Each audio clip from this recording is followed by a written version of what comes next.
Good morning. Happy Tuesday. Thanks for joining. As always, if you are joining me live, type live in the comments. If you're here on the replay, type replay. Hope everyone had a great weekend, a great Thanksgiving. Thanks for joining me. And the topic of today is 3 signs that your diet is too restrictive. And as I was sitting here starting the live, I did think of another reason. So I will add that in at the end if I remember that. Okay, so a lot of women have been trying to lose weight on a weight loss journey for a lot of their lives.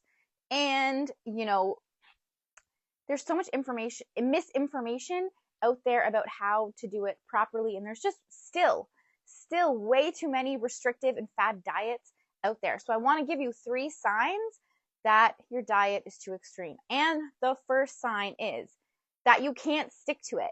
If you cannot stick to your diet and you're struggling and you're always starting over the next day or starting over Monday, if you're hungry all the time, that is a great sign that your diet is too restrictive. If you can't stick to it, okay?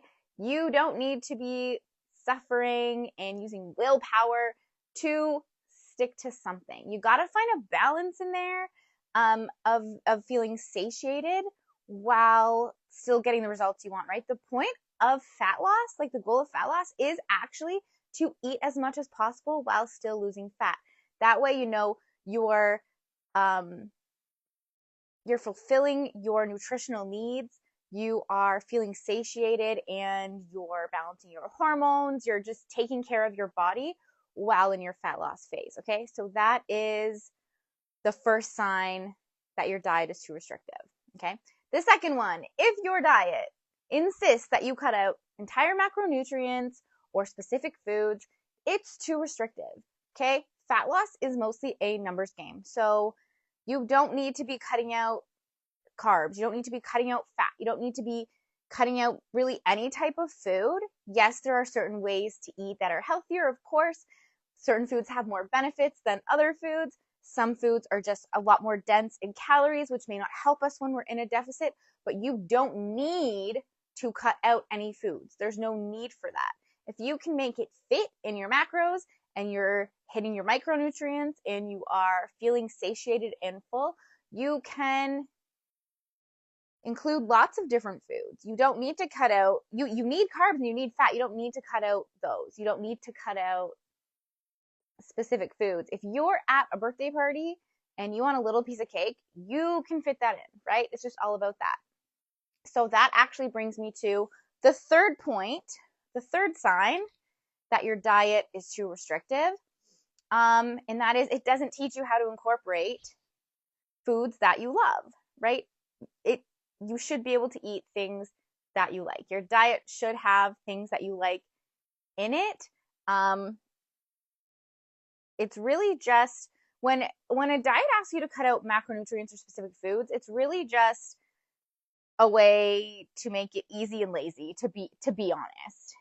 If you're completely cutting out carbs, you're probably eliminating a lot of calories, which is going to put you into a caloric deficit. But if you want to learn how to lose the weight and keep it off, you got to learn how to incorporate foods that you love. You have to be educated on nutrition and fat loss and the different phases to fat loss, okay? And I did think of one more sign that your diet's too restrictive. If you're tired all the time and you have no energy, you are very likely not eating enough. Also, if you're not sleeping properly, you might be eating too little because eating too little also can disrupt your sleep, okay? So those are your 4 signs that your diet's too restrictive. Let's just go over them one more time. And if you have any questions, you can leave them in the comments and I will answer them. So number 1, you can't stick to it. You're always going over your calories or eating things you're not supposed to on your diet, okay? Number 2, your diet asks you to cut out entire macronutrients or foods altogether. Number 3 is that it does not teach you to incorporate your favorite foods or actually how to navigate birthdays, celebrations, holidays, right? You got to learn how to navigate those. And then the last one was that you're finding that you don't have enough energy. Okay, so there is a better way to do this.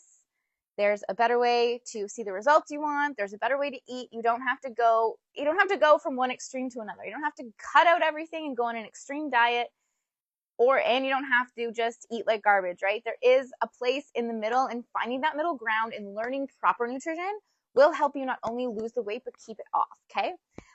If you want to learn about this, and if you want real results, and if you're willing to put in the work and learn, we are running an 8-week challenge. It is called the Fall into Fitness Transformation Challenge. You can check the link on my bio or comment challenge in these comments, and I'll reach out to you and we can chat about it and see if it's a good fit for you. Okay? Enjoy your Tuesday, guys. Cheers and happy snacking.